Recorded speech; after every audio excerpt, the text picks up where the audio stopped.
Diaspora FM, le journal.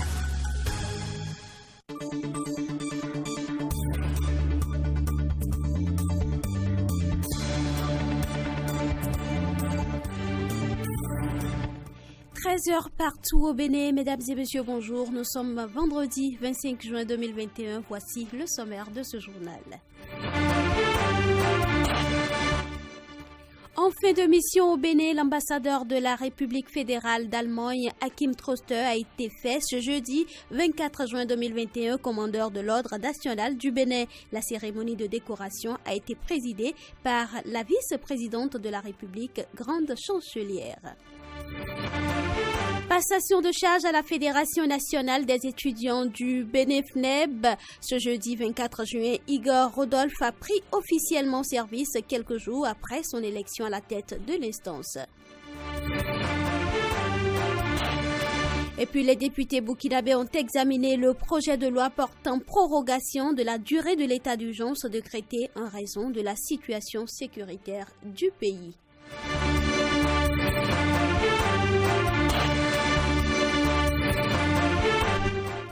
Merci de préférer Diaspora FM pour vous informer. Clémence Tonoucoin. Le chef de l'État, Patrice Talon, a décoré à titre exceptionnel Hakim Troster, ambassadeur de la République fédérale d'Allemagne, pour ses services remarquables rendus à la nation. Au Bénin depuis 2017, Hakim Troster a œuvré pour le renforcement des relations d'amitié et de coopération entre la République du Bénin et la République fédérale d'Allemagne. Admiratif des prouesses réalisées par le gouvernement Talon, le diplomate quitte le Bénin avec beaucoup d'enthousiasme. Fier de cette distinction, Hakim Troster n'a pas manqué de remercier le président Patrice Talon. On l'écoute. Je tiens en premier lieu à remercier très sincèrement son Excellence, Monsieur Talon, le président de la République, chef de l'État, pour cet insigne d'honneur qui m'est fait avec cette décoration très très haute, que j'accepte avec beaucoup d'honneur, de fierté et de plaisir. Un grand merci personnellement de mon côté. Mais aussi, Madame la Vice-Présidente, vous avez énuméré tous les liens et tous les détails de notre étroite coopération, et il est tout à fait clair que tout ce qui a été apprécié par le gouvernement du Bénin dans mes actions n'est pas dû exclusivement, même pas majoritairement, à mes propres efforts, mais aussi à ceux qui ont coopéré avec moi. Et je consacre cette haute décoration qui est venue en mon honneur aussi au travail assidu et fort engagé de tous les collègues, de tous les gens qui sont impliqués, surtout dans la coopération allemande, et je suis très redevable d'avoir aussi la chance d'avoir pu inviter quelques-uns d'entre eux pour cette cérémonie solennelle. Vous savez, la tâche d'un ambassadeur, c'est en premier lieu de maintenir et si c'est possible aussi d'intensifier les bonnes relations qui existent entre les pays. Et ça me rend très fier que mes faibles et modestes attributions dans ce domaine ont été appréciées par le gouvernement de la République du Bénin. Hakim Troster, ambassadeur de la République d'Allemagne, de la République fédérale d'Allemagne. La vice-présidente de la République, grande chancelière, a rassuré l'ambassadeur Troster de ce que la dynamique de développement en cours va se poursuivre. On écoute Mariam Tchabi Talata. Monsieur l'ambassadeur Hakim Troster, vous êtes un ami du Bénin. Vous êtes un ami du Bénin nouveau que vous connaissez, qui se bat au quotidien pour son progrès. Vous assumez et traduisez cet amour sans complexe dans un contexte international où il faut être vraiment courageux pour oser dire que le Bénin est aujourd'hui un modèle de pays africain se détachant des autres par la prise en main de son destin le choix du développement et de l'indépendance par la bonne gouvernance. Cette reconnaissance publique de ce que nous sommes devenus, de ce vers quoi nous nous orientons désormais, renforce la confiance de notre peuple en lui-même et nous rassure sur la qualité du chemin qui est aujourd'hui le nôtre. Elle est pour nous une source de fierté et de motivation, un tremplin pour aller plus loin dans la voie de la liberté, de la bonne gouvernance et du progrès. Nous vous rassurons, Monsieur l'ambassadeur, que nous ne reculerons plus et que vous n'aurez pas à avoir honte un jour de vos ressentis, vos déclarations et vos impressions actuelles sur notre pays. La dynamique va se poursuivre. Nous maintiendrons le cap. C'est pour cette raison que la nation tout entière est reconnaissante au peuple allemand, à ses dirigeants et à vous particulièrement, Monsieur Hakim Troster, pour votre grande ouverture d'esprit, votre décentration, votre humanisme et votre facilitation. Toutes ces qualités ont permis de consolider le partenariat qui lie nos deux pays. Vous aviez été, Monsieur l'ambassadeur, un véritable trait d'union et de solidarité entre nos deux pays et nos deux peuples. C'est pourquoi la nation béninoise tout entière vous est reconnaissante pour tout l'accompagnement dont nous avons bénéficié de votre pays, l'Allemagne, grâce à vos soins, vos diligences et délicatesses. Je vous l'annonçais en titre, la Fédération nationale des étudiants du Bénin, FNEB, a de nouveaux dirigeants. Après leur élection le mois passé, ses responsables ont officiellement pris fonction ce jeudi 24 juin à la Faculté des sciences de la santé à Cotonou. Une cérémonie de passation de charge riche en prestations culturelles et en allocutions. Nous vous invitons à suivre un extrait du discours du président sortant Wenceslas Edo Akakpo et celui entrant Igor Rudolf Tossou. Le premier volet concerne le social. Les étudiants dans les universités publiques bénéficiaient d'un repas par jour, seul le déjeuner. Et dans notre programme d'action, nous avons promis à la communauté universitaire que nous allons tout faire pour assurer 3 repas. Je pense que mon équipe et moi, avec les IES et les BUE, nous avons travaillé pour que les étudiants bénéficient véritablement de 3 repas par jour, du lundi au dimanche. Les défis sont grands, nous sommes conscients. Nous avons conscience de cet honneur qui nous a été accordé et nous mesurons l'ampleur. Nous prenons l'engagement devant ce public de servir la fédération et de relever les défis que nous avons en face de nous.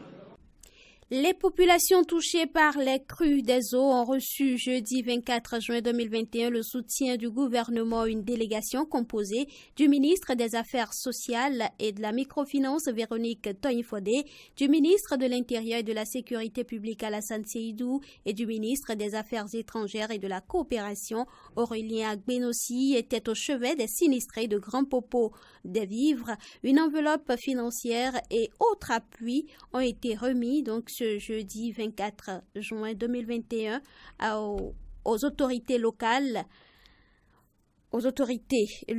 en faveur des populations de Grand Popo touchées par les inondations. Le gouvernement traduit par ce geste sa compassion et celle de toute la nation aux sinistrés. La délégation gouvernementale a saisi l'occasion pour sensibiliser les populations sur les dispositions à prendre en ces temps de crue et sur le respect des consignes de sécurité. Les ministres ont rassuré les populations des dispositions prises par le gouvernement pour veiller à leur protection.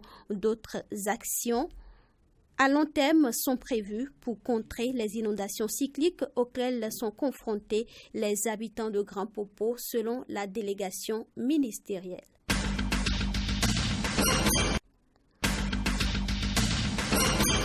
Ce journal se poursuit. Handicapé myopathe, il est indépendant des autres sur tous les plans et pourtant, Tanguy Bonou a réussi dans les études. Nanti d'une licence en finance et comptabilité, il recherche désormais un emploi. Découvrons Tanguy Bonou, le vainqueur de la fatalité, sa vie et ses ambitions. Une réalisation de Laurent Roland Tonéikes. Je réponds au nom de Bonou Djesou-Tangui, alias Lemek. Je suis âgé de 24 ans. J'ai fréquenté du CI en terminale sans l'électricité. J'utilisais une lampe torche, des lampions, lanternes. C'est ça que j'utilisais jusqu'à ce que j'ai pu obtenir mon bac. J'ai passé tous les examens une seule fois. Le CEP, le BPC, le CAP, être comptable et le bac G2. Une seule fois.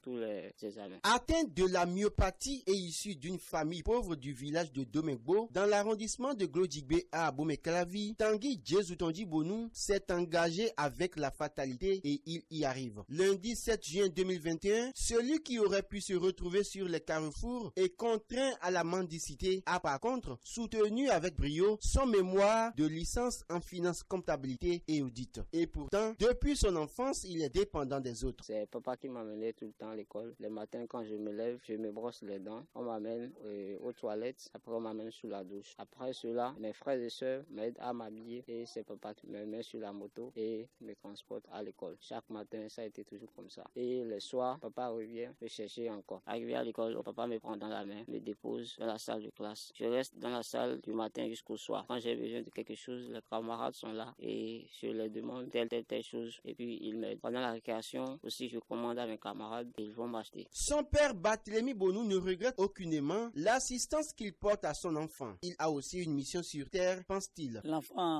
qui est comme ça, ce n'est pas la volonté. Ce n'est pas la volonté de soi-même qui fait que l'enfant est comme ça. Donc, il faut soutenir l'enfant qui est comme ça. Peut-être que ce que Dieu voulait de cet enfant, c'est pas que c'est à cause de ses parents que cela n'y est pas. Après le CI et le CP dont le père a assuré les charges, Tanguy obtiendra grâce à l'ONG Équilibre Bénin et ses partenaires une bourse pour son cursus scolaire au primaire et au secondaire. La réussite de Tanguy est l'accomplissement d'un rêve, précise Constance Fassia Zossou, fondatrice de l'ONG Équilibre Bénin. La réussite de Tanguy est pour moi l'accomplissement d'un rêve. Et lui-même, il dit souvent, j'irai au bout de mes rêves. Je crois que Tanguy vient d'accomplir un de ses rêves. Tanguy est un garçon très intelligent. Mais je peux dire aussi que la chance aussi a accompagné Tanguy. Après son baccalauréat G2 obtenu en 2018, il bénéficie une fois encore des partenaires de Équilibre Bénin France, la prise en charge complète de sa formation universitaire jusqu'en licence. Malgré les difficultés auxquelles il fait face, Tanguy croit en l'existence de Dieu et invite les autres à ne pas abandonner. Ouais, je pense que ceux qui se plaignent, ils n'ont aucune raison de se plaindre. Parce que pour moi, Dieu existe vraiment. S'il n'existe pas, je ne pourrais pas fréquenter, venir jusqu'à ce niveau, malgré les difficultés que j'ai eu à rencontrer. Ils n'ont pas de raison de perdre courage. Qu'ils prennent conscience et qu'ils savent que tout est possible et qu'ils peuvent tout faire. Quelqu'un comme moi qui a pu obtenir une licence, qui a aussi des ambitions, pourquoi pas eux? Eux, ils sont bien portants, ils sont debout et ils se plaignent. Qu'est-ce que moi je dirais alors? Ils n'ont aucune raison d'abandonner. Outre ses études, Tanguy Djesou-Tangui Bonou est un artiste-chanteur. Lui qui s'est surnommé Lemek espère faire carrière dans la musique et parcourir le monde est l'un de ses rêves. Déjà en 2019, il a sorti son premier single intitulé Bébé dis-moi. Dis-moi, dis-moi, pourtant moi j'ai tout donné, oh bébé, dis-moi, dis-moi, dis-moi ce que tu veux, oh bébé, dis-moi, dis-moi, dis-moi ce que tu veux, oh bébé. Avant sa soutenance, sa demande de stage avait été rejetée dans un premier temps par 6 cabinets avant d'être accepté par le 7e quand il avait perdu tout espoir. Aujourd'hui, il espère trouver un emploi, être indépendant financièrement, poursuivre ses études et ouvrir par la suite son propre cabinet. Les nouvelles africaines et internationales. Place donc aux nouvelles au-delà des frontières du Bénin. Réunis en plénière ce jeudi 24 juin 2021, les députés burkinabés ont examiné le projet de loi portant prorogation de la durée de l'état d'urgence décrété en raison de la situation sécuritaire du pays.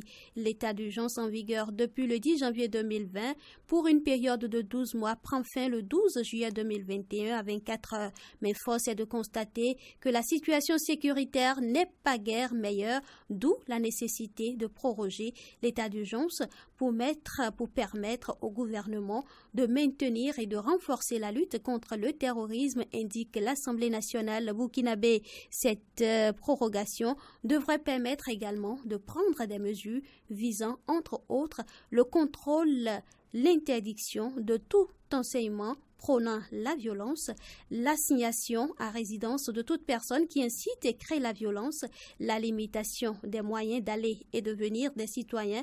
Le débat général a porté sur les questions de sécurité. Les députés se sont en outre appesantis sur la pertinence de l'état d'urgence face aux attaques terroristes.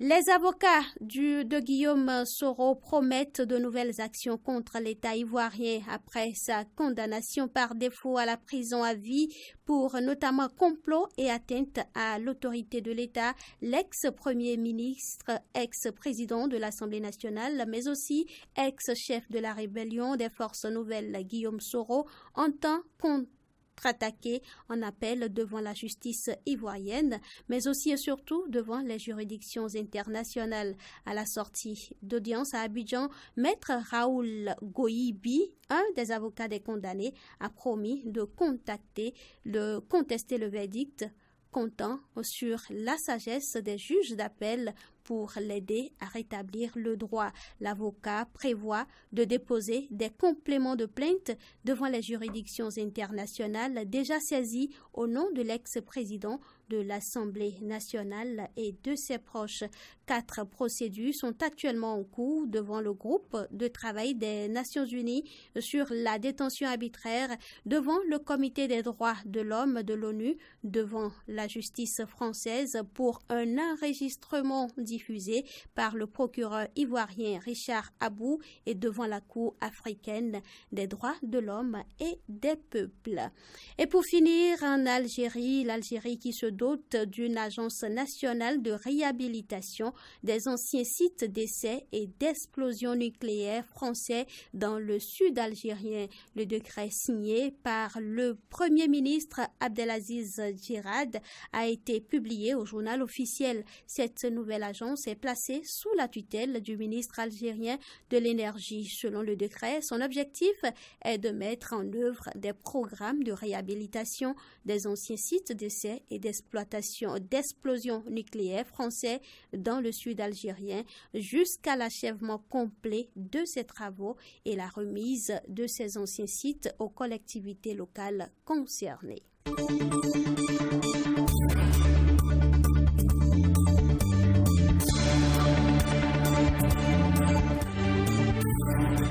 C'est la fin de ce journal. Mise en onde Gaëtan Passo, chef d'édition Espérancia Dancon, présentation Clémence Tonoucoin. Merci de nous avoir suivis.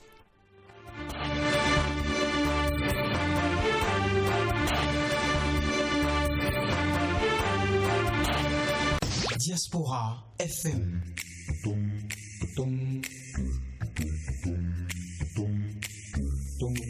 Diaspora FM, en direct de la Fondation Espace Afrique Civre de Glodjigbi, c'est le pays.